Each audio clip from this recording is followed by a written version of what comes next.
Good morning. Now we are going to see trade. India is a vast land. It has more resources, but the resources are not uniformly spread. There are regions of surplus resources and regions of deficit resources.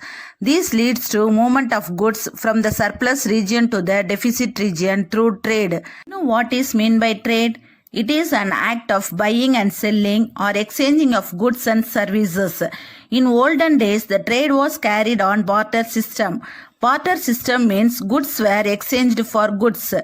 Later, money was introduced. Money was medium of exchange in buying and selling of goods. The difference in value between the imports and exports is called balance of trade. If the value of export in a country is higher than the value of import, then the trade is called favorable balance of trade. Value of import in a country is higher than the value of export, then the trade is called unfavorable balance of trade. Types of trade. Trade was generally classified into two, internal trade and international trade. Internal trade is also known as domestic trade or local trade. Trade carried within the domestic territory of a country. Transport play a major role in the movement of goods.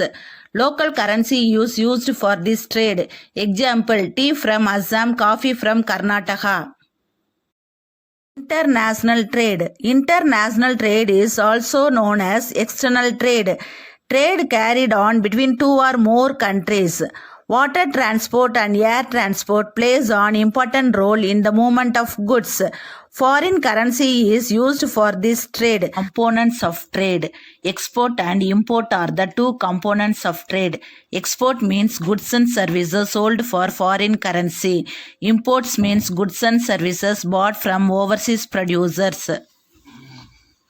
The major exports of India are tea, marine products, ores and minerals, leather products, gems and jewels, sports goods, chemical and related products, plastics and rubber articles, articles of stones, plaster, cement, asbestos, mica, glassware, paper and related products, base metals, optical, medical and surgical instruments, electronic items, machinery, office equipments, textiles and allied products. The major imports of India are petroleum products, fuels, precious stones and semi-precious stones, gold and telecom instruments.